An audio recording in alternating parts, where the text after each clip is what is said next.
આનુવંશિકતા અને ભિન્નતાના સિદ્ધાંતોમાં આજનો નવો ટોપિક છે વિકૃતિ। મિત્રો, વિકૃતિ એટલે શું? તો વિકૃતિ એક એવી ઘટના છે જેના પરિણામે ડીએનએ ના અનુક્રમમાં વૈકલ્પિક ફેરફાર પ્રેરાય છે। ડીએનએ ના અનુક્રમમાં વૈકલ્પિક ફેરફાર પ્રેરાય છે એનો મતલબ શું થાય? તો મેં આકૃતિમાં તમે જોઈ શકો છો કે અહીંયા ડીએનએ બતાવ્યું છે। મિત્રો, ડીએનએ ની અંદર પોલીન્યુક્લિયોટાઇડની આ બે શૃંખલાઓ છે અને એમની વચ્ચે નાઇટ્રોજન બેઝની જોડ ગોઠવાયેલી છે। જેમ કે આ એક જોડ, બીજી જોડ, ત્રીજી જોડ। આને કહેવાય ડીએનએ નો અનુક્રમ। આ અનુક્રમ, અત્યારે અનુક્રમ શું છે? તો ડીએનએ ની એક શૃંખલા પરનો અનુક્રમ A, T, C, C, G અને T છે અને સામેની શૃંખલા પર T, A, G, G, C અને A છે।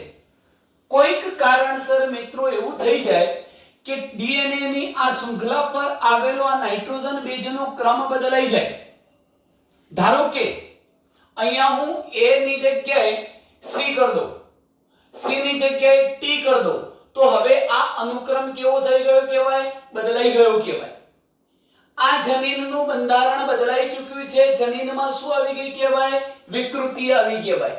તો એનો મતલબ કે વિકૃતિ એક એવી ઘટના છે જેના પરિણામે ડીએનએ ના અનુક્રમમાં વૈકલ્પિક ફેરફાર પ્રેરાય છે, જેના લીધે સજીવના આ જનીન પ્રકારમાં ફેરફાર થઈ જવાનો અને એના કારણે સજીવમાં ઉત્પન્ન થનારું જે લક્ષણ છે સ્વરૂપ પ્રકાર, એમાં પણ ફેરફાર આવી જાય છે, પરિવર્તન આવી જાય છે। મિત્રો, પુનઃસંયોજનની ઘટના સિવાય વિકૃતિ એ અસાધારણ ક્રિયા છે જે ડીએનએ માં વિવિધતા લાવે છે। કેમ આવું કીધું છે પુનઃસંયોજનની ઘટના સિવાય? તો તમે જાણો છો કે જ્યારે કોઈ પણ સ્ત્રી અને પુરુષ પ્રજનન કોષોનું નિર્માણ કરશે ત્યારે અર્ધીકરણ પ્રકારનું કોષ વિભાજન થવાનું। એ વખતે સમજાત રંગસૂત્રોની રંગસૂત્રિકાઓ વચ્ચે જનીન દ્રવ્યની લેવડ દેવડ થવાની છે। એના કારણે તો નવો જનીન પ્રકાર બનવાનો જ છે। આ ઘટનાને પુનઃસંયોજન કહેવાય। એ તો થવી જોઈતી એક સામાન્ય ઘટના છે, એને આપણે વિકૃતિ ન કહી શકીએ। પરંતુ વિકૃતિ એટલે શું? આકસ્મિક રીતે જનીનના અથવા ડીએનએ ના બંધારણમાં કોઈક આકસ્મિક ફેરફાર પ્રેરાઈ જાય તો તે ઘટનાને આપણે શું નામ આપીએ છીએ? વિકૃતિ। અને તેથી લખ્યું છે કે પુનઃસંયોજન સિવાયની કોઈ પણ વિકૃતિ એ અસાધારણ પ્રકારની પ્રક્રિયા છે અને જેને કારણે ડીએનએ માં વિવિધતા આવી જાય છે। ચાલો મિત્રો, હું કેટલાક પોઈન્ટ હવે ક્લિયર કરવા માંગુ છું। તમે એના પછીના ચેપ્ટરમાં એક બાબત ભણવાના છો, ટ્રાન્સક્રિપ્શન, પ્રત્યાંકન, અને ત્યાર પછીની બીજી બાબત તમે ટ્રાન્સલેશન, ભાષાંતરનો પણ અભ્યાસ કરવાના છો। પણ હાલ પૂરતું જો મને કહેવું હોય તો પ્રત્યાંકન અથવા ટ્રાન્સક્રિપ્શન એટલે શું મિત્રો? તો આ ડીએનએ પરથી મેસેન્જર આરએનએ બનવાની ક્રિયાને શું કહી શકાય? પ્રત્યાંકન। બરોબર, ધ્યાનથી સમજી લો કે ડીએનએ પરથી મેસેન્જર આરએનએ બનવાની ક્રિયાને પ્રત્યાંકન કહે છે। તમને કેટલાક પ્રશ્નો થતા હશે કે અહીં તો ડીએનએ માં પોલીન્યુક્લિયોટાઇડની બે શૃંખલા હતી, અહીં શા માટે એક જ શૃંખલા છે?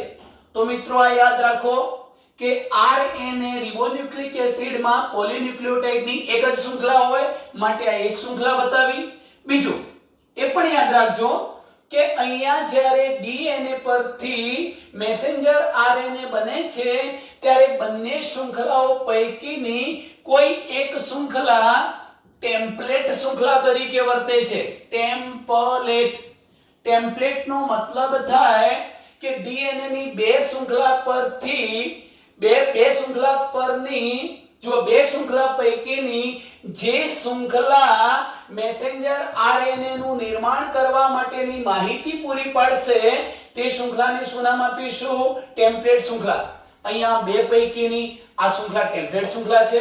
હવે તમે જુઓ, એનાથી વિરુદ્ધ ક્રમ ગોઠવાવો જોઈએ. નવી શૃંખલા બને તો T ની સામે A એડિનાઇન, એની સામે ખરેખર T ગોઠવાવો જોઈતો હતો, પરંતુ RNA ના બંધારણમાં થાઇમિન નામનું નાઇટ્રોજન બેઝ ન હોતા થાઇમિનની જગ્યાએ કોણ આવે? યુરેસિલ.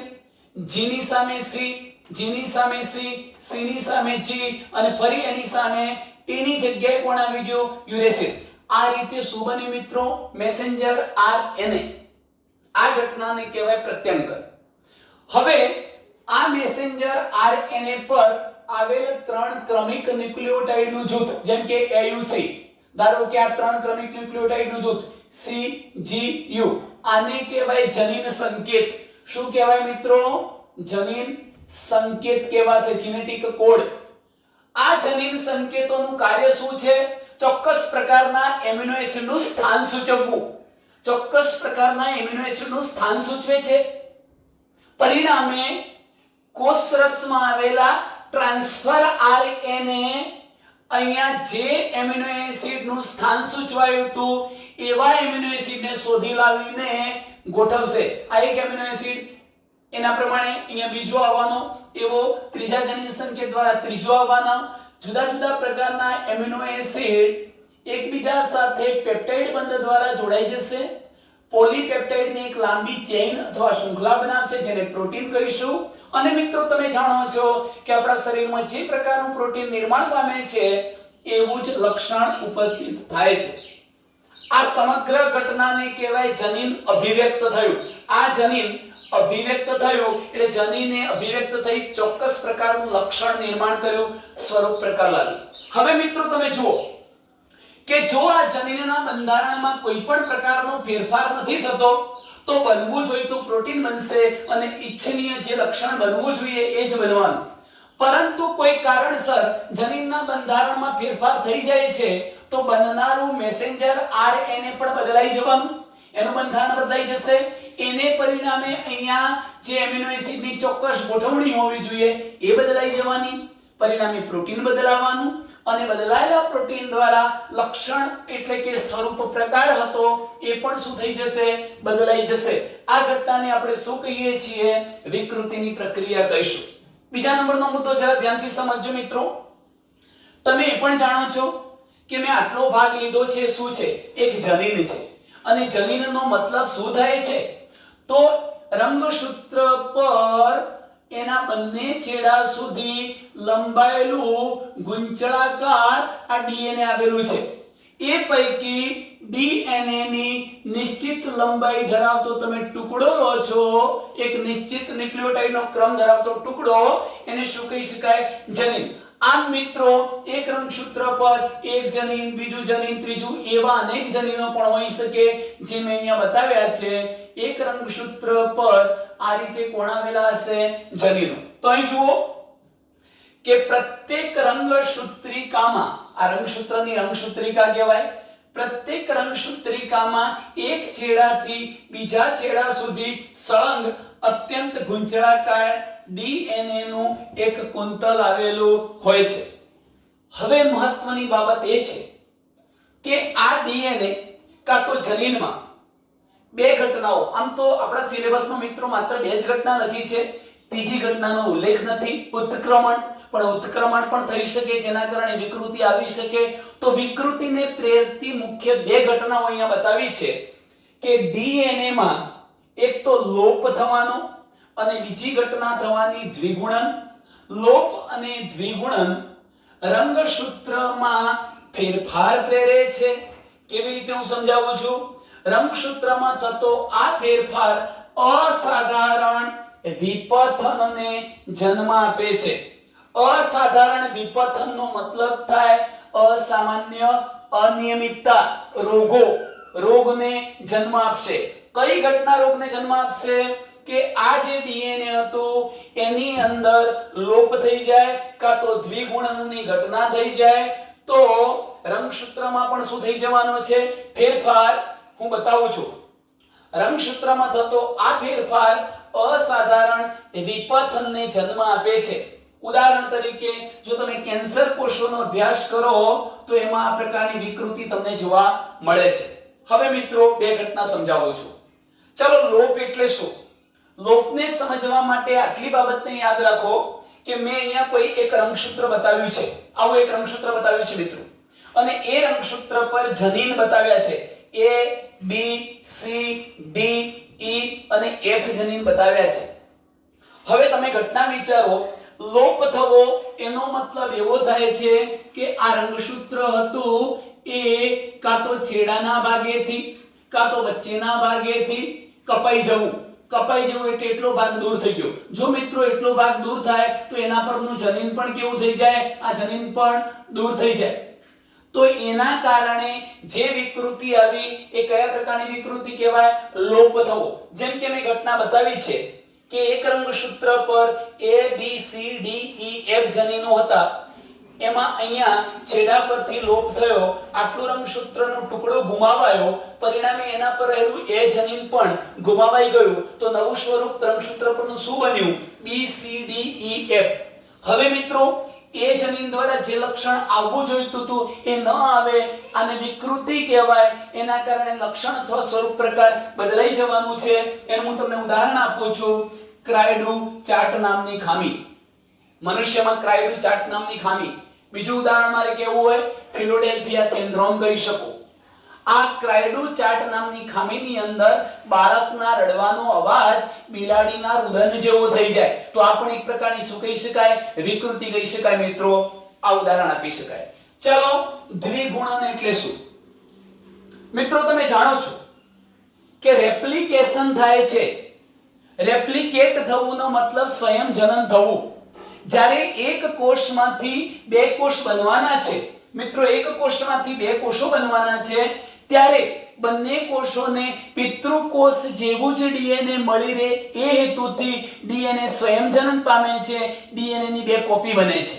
તો હવે તમે વિચારજો કે જો ડીએનએ નું સ્વયં જનન થાય, આ મારી જોડે એક રંગસૂત્ર છે, આ રંગસૂત્ર સ્વયં જનન પામે તો નવા બંને રંગસૂત્રો કેવા બનવા જોઈએ? A B C D E F વાળા બનવા જોઈએ. કારણ કે મૂળ પિતૃ રંગસૂત્ર આવું હતું એટલે એમાંથી બે રંગસૂત્રો બનવાના, એના પર જનીનો A B C D E F જ હોવા જોઈએ. પણ ક્યારેક આવા સ્વયં જનન દરમિયાન ડીએનએ ના રેપ્લિકેશન દરમિયાન વિકૃતિ આવી જાય છે. ખરેખર સમગ્ર ઘટનામાં આખું રંગસૂત્ર કે ડીએનએ એક જ વખત બેવડાવવું જોઈતું હતું, પરંતુ રંગસૂત્ર પરનો અમુક ભાગ બે વાર બેવડાઈ જાય. જેમ કે મિત્રો તમે જોઈ શકો છો, મેં બતાવ્યું છે ટુકડો BC. જો A B C D E F પૈકી આ BC ડબલ વખત તમને આવેલો જોવા મળશે. A BC પાછું BC પછી D E F. તો એનો મતલબ એ થયો બનવું જોઈતું હતું ABCDEF, ફરી પાછું ABCDEF વાળું, પરંતુ રંગસૂત્રમાં શું થયું? ABC BC D થઈ ગયું. આમ કોઈક ટુકડો બે વાર આવેલો જોવા મળશે. આ ઘટનાને આપણે દ્વિગુણન અથવા દ્વિકૃતિ પ્રકારની વિકૃતિ કહીશું. દ્વિકૃતિ પ્રકારની વિકૃતિ. એના કારણે પણ લક્ષણની અભિવ્યક્તિ બદલાઈ જાય, સ્વરૂપ પ્રકાર બદલાઈ જાય છે. ઉત્ક્રમણમાં કોઈ જ જનીન નવેસરથી ઉમેરાતા નથી કે દૂર થતા નથી, પરંતુ રંગસૂત્રના ટુકડા થવાના અને એ ટુકડો નવી ગોઠવણી સાથે મૂળ રંગસૂત્ર સાથે જોડાઈ જવાનું છે. મિત્રો આ બધી જ ઘટનાઓના કારણે શું આવી શકે છે? વિકૃતિ આવી શકે છે. ચલો અહીં જોજો. આનાથી વિશેષ ડીએનએ ની એક જ જોડમાં થતું પરિવર્તન પણ વિકૃતિને પ્રેરી શકે, જે ઘટનાને પોઈન્ટ મ્યુટેશન કહેવાય. સમજો મિત્રો, મારી જોડે આખું આ જનીન અથવા ડીએનએ છે, એમાં 1 2 3 4 5 6 જોડ બેઝ અથવા નાઇટ્રોજન બેઝ મેં બતાવ્યા છે. એમાંથી ધારો કે ફક્ત કોઈ એક જોડીમાં ફેરફાર થઈ જાય, જ્યાં ખરેખર T ની સામે A આવવું જોઈતું હતું, T ની સામે કંઈક અલગ રચના આવી જાય, કાં તો T હોવું જોઈતું હતું એની જગ્યાએ કંઈક બીજું ગોઠવાઈ જાય. ફક્ત એક જ નાઇટ્રોજન બેઝની જોડીમાં ફેરફાર થઈ જાય, એના પરિણામે મેસેન્જર આરએનએ પણ બદલાઈ જવાનું, જનીન સંકેત બદલાવાનો, લક્ષણ બદલાઈ જવાનું. આ જે ઘટના બનવાની ફક્ત એક જ જનીનની જોડમાં અહીં જોઈ શકો છો કે ડીએનએ ની એક જ જોડમાં ડીએનએ ની નાઇટ્રોજન બેઝની એક જ જોડમાં ફેરફાર થવાથી જે વિકૃતિ આવશે એને આપણે પોઈન્ટ મ્યુટેશન કહીશું અને એનું ઉદાહરણ છે મિત્રો સિકલ સેલ એનિમિયા. આ જે ચેપ્ટરમાં આપણે નેક્સ્ટ વિડિયો લેક્ચરની અંદર સિકલ સેલ એનિમિયાની ખામીને વિસ્તૃત રીતે ભણવાના છીએ, જેમાં તમને હાલ પૂરતું કહી દઉં તો મિત્રો આપણા રુધિરની અંદર જે હિમોગ્લોબિન છે એ હિમોગ્લોબિનના બંધારણમાં 4 પોલીપેપ્ટાઇડ શૃંખલાઓ આવેલી છે. એમાંની 2 પોલીપેપ્ટાઇડ શૃંખલાઓ સરખી છે જેને આલ્ફા શૃંખલાઓ અને બાકીની 2 એકબીજા સાથે સરખી છે એને બીટા શૃંખલાઓ કહેવાય. આ બીટા શૃંખલાઓમાં છઠ્ઠા સ્થાને જ્યાં ગ્લુટામિક એસિડ નામનો એમિનો એસિડ જોડાવવો જોઈતો હતો, બીટા શૃંખલામાં અહીં બતાવી દઉં તમને કે ધારો કે આ બીટા શૃંખલા છે એમાં 1 2 3 4 5 ને છઠ્ઠા સ્થાને ખરેખર કોણ જોડાવવો જોઈતો હતો? ગ્લુટામિક એસિડ નામનો એમિનો એસિડ. પરંતુ આ છઠ્ઠા સ્થાને વેલાઇન જોડાઈ જાય તો પણ હિમોગ્લોબિનનું બંધારણ બદલાઈ જાય છે. આવી ખામીને આપણે સિકલ સેલ એનિમિયા કહીશું. આને મિત્રો કહી શકાય પોઈન્ટ મ્યુટેશનનું લેટેસ્ટ ઉદાહરણ સિકલ સેલ એનિમિયા છે. આવડશે. ચાલો ત્યાર પછી જુઓ કે ડીએનએ ની વધારે 2 જોડીઓનો લોપ થાય કે દ્વિગુણન થાય. આ તો અહીંયા એક જ વાત થઈ, પણ ડીએનએ માં આ એક નહીં 2-3 જોડીઓમાં આવો ફેરફાર થઈ જાય, કાં તો 2-3 નવી જોડીઓ ઉમેરાઈ જાય, કાં તો 2-3 નવી જોડીઓ જે હતી એ લોપ પામી જાય, દૂર થઈ જાય. એના કારણે જે વિકૃતિ આવે છે મિત્રો એ વિકૃતિને આપણે ફ્રેમ શિફ્ટ મ્યુટેશન કહીશું. તો તમે ક્લિયર છો કે એક ડીએનએ માં એક જ નાઇટ્રોજન બેઝની જોડીમાં ફેરફાર થાય, વિકૃતિ આવે તો તે પોઈન્ટ મ્યુટેશન. તેનું ઉદાહરણ છે સિકલ સેલ એનિમિયા. પણ જો આવી વિકૃતિ ડીએનએ ની 2 કે 2 કરતા વધુ 2 જોડીઓ નવી ઉમેરાય કાં તો હતી એનો લોપ થઈ જાય, દ્રશ્ય થઈ જાય, એના કારણે જે વિકૃતિ આવવાની એને ફ્રેમ શિફ્ટ મ્યુટેશન કહીશું. આટલે સુધીની ઘટનાની આપણે ચર્ચા કરી છે. હવે મિત્રો તમને પ્રશ્ન થશે કે આવી વિકૃતિ કેમ આવી, આ ડીએનએ ના બંધારણમાં આવા ફેરફાર કેમ થઈ જાય છે? તો એના માટે ઘણા બધા ઘટકો જવાબદાર છે, ઘણા બધા કારકો જવાબદાર છે. સામાન્ય રીતે આપણા સિલેબસ પ્રમાણે વિચારીએ તો આવા કારકો 2 પ્રકારના છે, ભૌતિક અને રાસાયણિક. હું તમને એક ઉદાહરણ આપું. પારજાંબલી કિરણો, અલ્ટ્રાવાયોલેટ રેસ. આ પારજાંબલી કિરણોને કારણે આપણા ડીએનએ ના બંધારણમાં જે ફેરફાર થઈ જાય છે તો એ ભૌતિક વિકૃતિ છે મિત્રો. કોઈક વ્યક્તિ રંગ રસાયણ પોલિશ બનાવવાના કારખાનામાં વગેરે જગ્યાએ કામ કરે છે અને એમાં જે વિકૃતિ સર્જાય છે એ કયા પ્રકારની વિકૃતિ કહી શકાય? રાસાયણિક વિકૃતિ. આવી વિકૃતિને પ્રેરતા જે રસાયણો હતા અને ભૌતિક ઘટકો હતા એને આપણે મ્યુટાજન્સ કહીએ છીએ. વિકૃતિ પ્રેરકો અથવા વિકૃતિ કારકો કહેવાય. તો એ પણ તમે જોઈ શકો છો અહીંયા કે વિકૃતિ અનેક રાસાયણિક અને ભૌતિક કારકો દ્વારા થાય છે. જેના દ્વારા વિકૃતિ થાય છે એવા ઘટકોને મ્યુટાજન્સ કહેવાય. જેમ કે પારજાંબલી કિરણો સજીવમાં વિકૃતિ પ્રેરી શકે છે. તો આટલે સુધીની જે ચર્ચા આપણે કરી છે મિત્રો એ છે વિકૃતિ.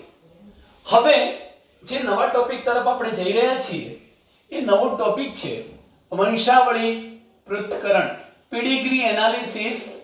વંશાવળી પૃથ્થકરણ. મિત્રો વંશાવળી પૃથ્થકરણ શું છે એ ઘટનાને આપણે સમજવી હોય તો શું કરવું પડે? અહીં જરા ધ્યાન રાખો કે માનવ કુટુંબ લઈએ છીએ. આખો એક કુટુંબ, કોઈ એક સભ્ય નહીં, માનવ કુટુંબ લઈએ છીએ. એ માનવ કુટુંબમાં અનેક પેઢીઓ સુધી જોવા મળતા, એક પેઢી નહીં 10 12 15 20 2 4 ટૂંકમાં અનેક પેઢીઓ સુધી જોવા મળતા કોઈ એક લક્ષણની નોંધ રાખવાની બાબતને વંશાવળી પૃથ્થકરણ કહે છે. કેવી રીતે? કોઈ એક કુટુંબમાં અનેક પેઢીઓથી જોવા મળતા કોઈ એક વિશેષ લક્ષણની નોંધ રાખવાની બાબતને આપણે શું કહીએ છીએ? વંશાવળી પૃથ્થકરણ કહીશું. હું તમને એક ઉદાહરણ આપું છું મિત્રો. મારે જો છેલ્લી 3-4 પેઢીની મારા કુટુંબની વાત કરવી હોય તો હું એમ કહી શકું, આ જસ્ટ ઉદાહરણ છે મિત્રો, કે ધારો કે હાલની પેઢીમાં મારા કુટુંબની અંદર હું એવી વ્યક્તિઓને શોધવા પ્રયત્ન કરીશ કે જેમાં કોઈ ચોક્કસ વિશેષ લક્ષણ આનુવંશિક રીતે જોવા મળતું હોય અને એ લક્ષણ છે 6 આંગળીઓનું હોવું. અત્યારે આપણે દરેક હાથની અંદર 5 આંગળીઓ હોય છે, પરંતુ ધારો કે 6 આંગળીઓ હોય એ ઘટનાને આપણે પોલીડેક્ટાઇલી કહીએ છીએ. બહુ આંગળી ઘટના, પોલીડેક્ટાઇલી, વધુ આંગળીઓનું હોવું. હવે વિચારો મિત્રો, મારે આનો આવો એક ચાર્ટ બનાવવો છે, પણ વંશાવળી પૃથ્થકરણ કરવું છે, તો હું શું કરીશ? પહેલા એ જોઈશ કે મારે ધારો કે 5 પેઢીનો અભ્યાસ કરવો છે. એનો મતલબ કે મારા પિતાશ્રી, એમના પિતાશ્રી, એમના પિતાશ્રી અને એમના પિતાશ્રી સુધીની પેઢીઓનો અભ્યાસ કરવો છે. તો હું સર્વપ્રથમ જોઈશ કે મારાથી અગાઉની જે 4 પેઢીઓ હતી એમાં જે સંતાનો સર્જાયા હતા, ટોટલ જે સંતાનો સર્જાયા એમાંથી કેટલા વ્યક્તિઓને હાથની આંગળીઓ 6 હતી, કેટલા વ્યક્તિ સામાન્ય હતા. પછી હું જોઈશ કે મેં સામાન્ય આંગળીઓ વાળા વ્યક્તિનું 6 આંગળીઓ વાળા વ્યક્તિ જોડે લગ્ન કરવાથી એમને જે સંતાનો નિર્માણ પામ્યા એમાં સામાન્ય કેટલા અને 6 આંગળીઓ વાળા કેટલા. માની લો હું 6 આંગળી વાળી વ્યક્તિનું 6 આંગળી વાળા વ્યક્તિ સાથે લગ્ન કરાવીશ, એના કારણે જે સંતતિઓ નિર્માણ પામવાની, તો એ સંતતિઓમાં સામાન્ય સંતતિઓ કેટલી, 6 આંગળીઓ વાળી કેટલી. હું એક પેઢી, બીજી પેઢી, ત્રીજી પેઢી, ચોથી પેઢી આ રીતે અભ્યાસ કરતો જઈશ અને એને ચાર્ટ સ્વરૂપે રજૂ કરતો જઈશ. તો તે બાબતને આપણે શું કહીશું? વંશાવળી પૃથ્થકરણ કહીશું. તો મિત્રો અહીં જરા ધ્યાન રાખો કે માનવ કુટુંબમાં અનેક પેઢીઓ સુધી જોવા મળતા કોઈ એક લક્ષણની નોંધ રાખવાની બાબતને વંશાવળી પૃથ્થકરણ કહે છે. બીજા નંબરનો મુદ્દો જુઓ. આ પ્રકારના પૃથ્થકરણમાં કુટુંબના કોઈ એક ખાસ લક્ષણના ઇતિહાસની પ્રથમ તો માહિતી એકઠી કરવી પડે છે. મેં કહ્યું એમ સમગ્ર ઇતિહાસની 4, 5, 10 પેઢીઓની માહિતી એકઠી કરવી પડશે કોઈ એક લક્ષણ માટેની. ત્યારબાદ ચાર્ટ દ્વારા, આવા ચાર્ટ દ્વારા તે લક્ષણની અભિવ્યક્તિને આપણે દર્શાવીએ છીએ. હવે મિત્રો અહીં સમજીશું એટલે તમને આ તમામ ઘટના આવડી જશે. લક્ષણની અભિવ્યક્તિને દર્શાવવામાં આવે છે. હવે પ્રશ્ન એ થાય કે શા માટે મનુષ્ય જેવા પ્રાણીઓની અંદર આ પ્રકારના વંશાવળી પૃથ્થકરણ બનાવવાની જરૂરિયાત ઊભી થઈ? તો મિત્રો આપણે જાણીએ છીએ કે મેન્ડેલે જેમ વટાણા પર પ્રયોગો કર્યા હતા, મોર્ગને ડ્રોસોફિલા પર અથવા અન્ય પ્રાણીઓ પર જે પ્રયોગો કર્યા હતા, એવા સંકરણ પ્રયોગો મનુષ્યની અંદર શક્ય હોતા નથી. કેમ કે માણસનું જે આયુષ્ય છે એ લાંબુ છે, પ્લસ નિર્માણ પામતી જે સંતતિઓ છે એ ઓછા પ્રમાણમાં નિર્માણ પામે છે. આવા ઘણા બધા કારણોને લીધે મનુષ્યમાં આ બાબતો શક્ય બનતી નથી. એટલે આપણે મનુષ્યમાં પણ આનુવંશિકતાની ઘટનાનો અભ્યાસ કરવા માટે આડકતિક રીતે શું કરીએ છીએ? આવા વંશાવળી પૃથ્થકરણના ચાર્ટ રજૂ કરીએ છીએ. તો હવે મિત્રો અહીં જોજો, વંશાવળી પૃથ્થકરણમાં વંશ વૃક્ષ તરીકે, આખું વંશ વૃક્ષ તરીકે વિશેષ લક્ષણનું પેઢી દર પેઢી, એક પેઢી, બીજી પેઢી, ત્રીજી પેઢી, પેઢી દર પેઢી વિશ્લેષણ કરવામાં આવે છે. વંશાવળી પૃથ્થકરણ માટે ઉપયોગમાં લેવામાં આવતા સંકેતો આ પ્રમાણે છે. ચાલો મિત્રો, જ્યાં સુધી તમને વંશાવળી ચાર્ટ બનાવવા માટેના આ બધા જ જે સંકેતો છે એ વિશેનો ખ્યાલ ન હોય ત્યાં સુધી તમે આ પ્રકારનો ચાર્ટ બનાવી શકતા નથી. એક બીજી બાબત જરા ધ્યાનથી સમજજો કે આપણી એનસીઈઆરટી બુકમાં જે આ બે ચાર્ટ ઉદાહરણ સ્વરૂપે આપ્યા છે એવું જરૂરી નથી કે અહીંયા જે પ્રકારની સિચ્યુએશન બતાવી છે આપણે એ જ પ્રકારની સિચ્યુએશન બતાવી એવું જરૂરી નથી. આ એક આદર્શ નમૂના સ્વરૂપે વંશાવળી પૃથ્થકરણના ચાર્ટ આપ્યા છે. હકીકતમાં આવા ચાર્ટ આપણે આપણી રીતે જાતે બનાવી શકીએ. કેમ જાતે બનાવી શકીએ? તો હું તમને હિમોફિલિયા, રંગ અંધતા આ બાબતો ચલાવીશ ત્યારે જુદી જુદી શક્યતાઓ બતાવીશ કે સામાન્ય વ્યક્તિનું કોઈક રોગિષ્ઠ વ્યક્તિ સાથે લગ્ન થાય, ખામી ધરાવતી વ્યક્તિ સાથે લગ્ન થાય, એની સંતતિઓ બને, કેટલી સામાન્ય બની, કેટલી રોગિષ્ઠ બની, કેટલી માત્ર રોગની વાહક બની. આ પ્રકારના ઉદાહરણ દ્વારા આપણે આવા ચાર્ટ જાતે બનાવી શકીએ. મિત્રો, હું ઉદાહરણ સ્વરૂપે આવા ચાર્ટ તમને દોરીને બતાવીશ. પણ જ્યારે આપણે હિમોફિલિયા, રંગ અંધતા આવી બધી આનુવંશિક ખામીઓનો અભ્યાસ કરીશું એ સમય દરમિયાન એ ચાર્ટને હું દોરીશ. અત્યારના ચાર્ટને સમજવા માટે સર્વપ્રથમ તો વંશાવળી પૃથ્થકરણમાં વપરાતા જે સંકેતો છે, સાંકેતિક લિપિ છે, એને સમજી લઈએ. ચાલો અહીં ધ્યાન રાખો મિત્રો. સર્વપ્રથમ તો આ બાબત તમારે યાદ રાખવી છે. અહીં જરા ધ્યાન રાખજો મિત્રો. આ બાબત આપણે યાદ રાખીશું. જોજો, કોઈ નર વ્યક્તિને દર્શાવવું છે, જેમ કે મેં અહીંયા નર બતાવ્યું છે, આ નર, અને આ માદા પ્રાણી બતાવ્યું છે, સ્ત્રી અને પુરુષ. જો નરને બતાવવું છે તો એને તમે ચોરસ ખાના દ્વારા બતાવો. ચોરસ ખાનું દોરો એનો મતલબ થાય એ નર માટેની નિશાની છે. તમે એને રાઉન્ડ એટલે ગોળ ભાગ કરશો, વર્તુળ જેવો ભાગ, તો એ કોની નિશાની છે? માદા પ્રાણીની નિશાની છે. હવે મિત્રો જુઓ, કેટલીક વાર એવું બનતું હોય કે જાતિ નક્કી ન હોય, નર છે કે માદા, નાન્યતર આપણે કિન્નરોની વાત કરી શકીએ મિત્રો. તો એવા સંજોગોમાં જો લિંગનો ઉલ્લેખ નથી તો કયો સંકેત વાપરવો? તો આમ તો તમે જોઈ શકો છો આ પ્રકારની રચના છે, પણ આપણે ક્રોસમાં ચોરસ દ્વારા એને બતાવીએ છીએ, જેમાં લિંગનો ઉલ્લેખ નથી. મોટા ભાગે આનો આપણે ચાર્ટમાં ઉપયોગ કરતા હોતા નથી. હવે જે વ્યક્તિઓને ખામી છે, રોગ છે, એ આનુવંશિક લક્ષણ સંતતિમાં, પિતૃઓમાં કે અનેક પેઢીઓમાં જોવા મળે છે એવું દર્શાવવું છે, ત્યારે શું કરવું? જો આ કોણ છે? નર છે. તો નરનું આ જે ચોરસ ખાનું હતું એ ખાનાને રંગથી ભરી દેવું, સંપૂર્ણપણે રંગીન બનાવી દો. રંગીન બનાવવાના અર્થમાં તો એ શું બતાવે છે? અસરગ્રસ્ત વ્યક્તિ એટલે રોગિષ્ઠ વ્યક્તિ છે, એનામાં એ રોગ જોવા મળે છે. જો આ સ્ત્રી રોગિષ્ઠ છે, લિંગનો ઉલ્લેખ નથી, એવી વ્યક્તિ રોગિષ્ઠ છે. ટૂંકમાં તમે ચોરસ કે વર્તુળને રંગથી ભરી દેશો તો તે બાબતને આપણે અસરગ્રસ્ત વ્યક્તિ, ખામીવાળી વ્યક્તિ છે એવું કહીશું. ચલો ત્યાર પછી જુઓ મિત્રો, આ કોણ છે? માદા પ્રાણી. આ નર છે એટલે આ પુરુષ, આ સ્ત્રી. આડી લાઈન શું બતાવે છે? આ બંને લગ્ન ગ્રંથિથી જોડાયા છે, આ બંને પતિ પત્ની છે, એમણે લગ્ન કરી લીધું છે એવું દર્શાવવા માટે આ બંનેની જોડતી આડી લાઈન બતાવીએ છીએ, એટલે લખ્યું મૈથુન, લગ્ન ગ્રંથિનું જોડાણ. ચલો મિત્રો, તમે સમાજમાં એવા પણ કિસ્સા જુઓ છો કે ઘણી વખત એક જ કુટુંબના સભ્યો લગ્ન કરતા હોય, જેમનું રક્ત સામાન્ય રીતે એકબીજા સાથે સુમેળ સાધતું હોય, એવી વ્યક્તિઓ સાથે લગ્નનું જોડાણ બતાવવા માટે આપણે બે આડી લાઈનનો ઉપયોગ કરીએ છીએ. તો સંબંધીઓ સાથેનું મૈથુન કે લગ્ન ગ્રંથિનું જોડાણ બતાવવા માટે બે આડી લાઈનનો આપણે ઉપયોગ કરીશું. એવી રીતે તમે જુઓ, આ માદા પ્રાણી છે, આ નર પ્રાણી છે, લગ્ન ગ્રંથિનું જોડાણ થયું. હવે એમને સંતાનો થયા છે, તો સંતાનોને ક્યાં બતાવવા? આ પિતૃઓની લગ્ન ગ્રંથિની જે આડી લાઈન હતી એના પર ઊભી લાઈન દોરી, નીચેની હરોળમાં કોને બતાવવામાં આવે છે? એમની સંતતિઓને. એટલે આ પિતૃઓ થયા, આ કોણ થઈ? સંતતિઓ. અહીં જુઓ, કોણ છે?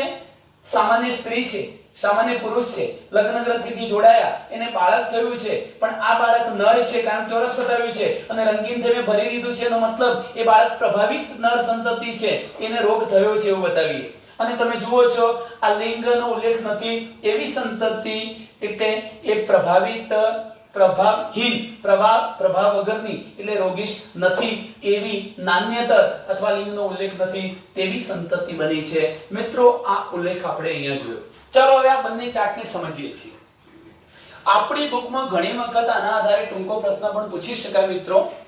એવું લખ્યું છે કે દૈહિક પ્રભાવી લક્ષણ, અને એનું ઉદાહરણ છે માયોટોનિક ડિસ્ટ્રોફી. માયોટોનિક ડિસ્ટ્રોફી નામનો રોગ એ શું છે? દૈહિક પ્રભાવી લક્ષણ, યાદ રાખજો. એવી રીતે સિકલ સેલ એનિમિયા નામનો જે રોગ છે એ દૈહિક પ્રચ્છન્ન લક્ષણ છે.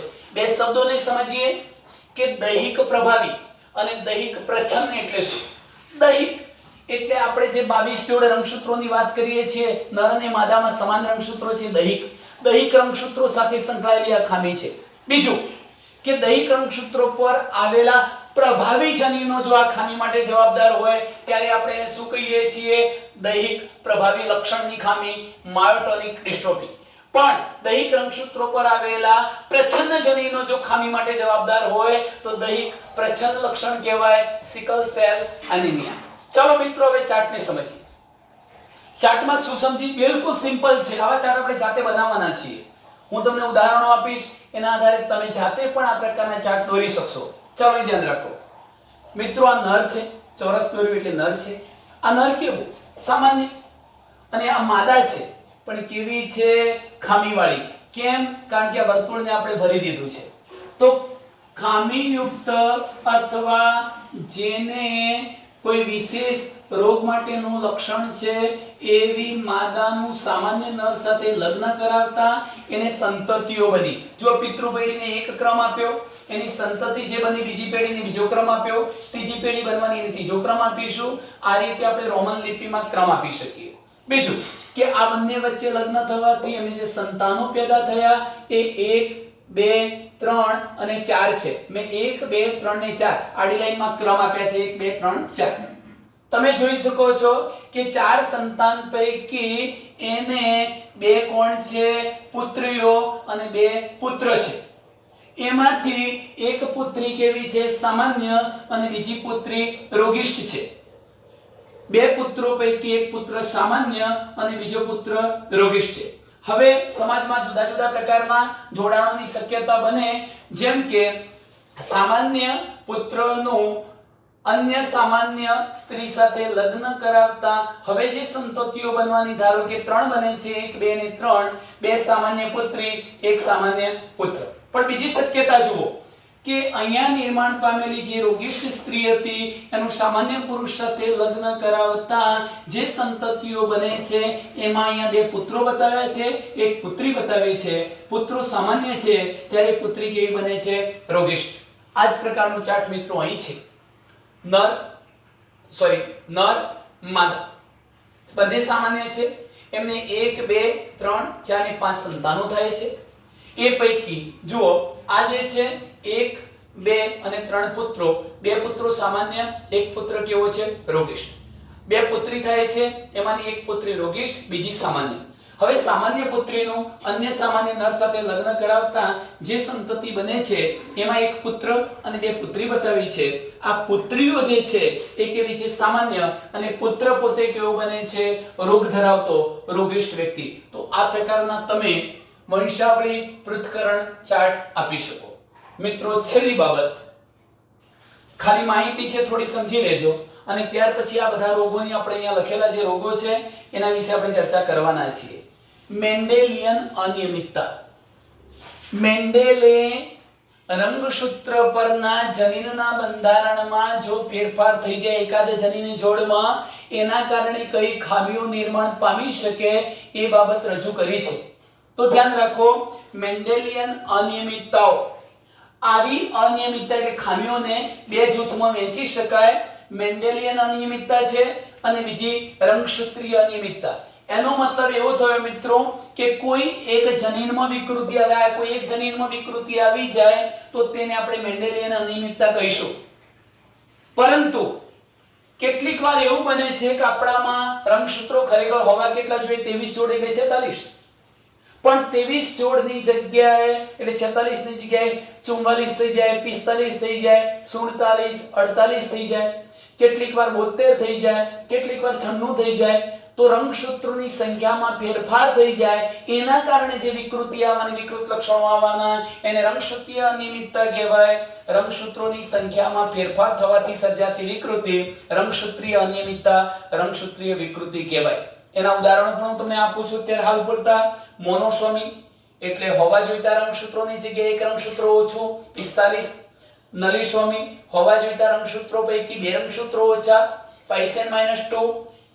અહીંયા પોલિસોમીમાં આપણે કહી શકીએ મિત્રો હોવા જોઈએ એના કરતા ઘણા વધુ હશે. આવા પ્રકારની ટ્રાયસોમી, ટેટ્રાસોમી, પોલિસોમી, નલિસોમી, મોનોસોમી, આવા હું ઉદાહરણો અહીંયા આપી શકું જેનો હાલ આપણે અભ્યાસ કરવાનો નથી. પણ અહીં જુઓ કે કોઈ એક જનીનના બંધારણમાં ફેરફાર થઈ જવાથી જે અનિયમિતતાઓ આવી એ મેન્ડેલિયન અનિયમિતતાઓ. ઉદાહરણ છે હિમોફિલિયા નામનો રોગ, સિસ્ટિક ફાઇબ્રોસિસ નામનો રોગ, સિકલ સેલ એનિમિયા નામનો રોગ, રંગ અંધતા નામનો રોગ, ફિનાઇલકીટોનુરિયા નામનો રોગ અને થેલેસેમિયા. એમાંથી આપણે કેટલાક રોગ જેમ કે રંગ અંધતા છે, ફિનાઇલકીટોનુરિયા છે, થેલેસેમિયા છે, હિમોફિલિયા છે, આ બધા રોગોને હવે એના પછીના લેક્ચરમાં આપણે સમજવાના છીએ. મિત્રો અહીં જરા ધ્યાન રાખો કે મેન્ડેલિયન જે અનિયમિતતાઓ હતી આ બધી એ પૈકી પ્રભાવી અને પ્રચ્છન્ન એમ 2 પ્રકારની અનિયમિતતા હોય. એનો મતલબ કે આવી અનિયમિતતા લાવવા માટે પ્રભાવી જનીન પણ જવાબદાર હોઈ શકે અને પ્રચ્છન્ન જનીન પણ જવાબદાર હોઈ શકે. મેં અહીંયા ઉદાહરણ તમને આપ્યા છે. તો મિત્રો અહીં સુધીનું આપણે જે લેક્ચર પૂરું કર્યું આટલે સુધીનું કાર્ય આપણે આજે અટકાવીશું. ત્યાર પછીના વિડિયો લેક્ચરની અંદર આપણે આ પ્રકારના જે રોગો છે એની ચર્ચા કરીશું મિત્રો. અસ્તુ.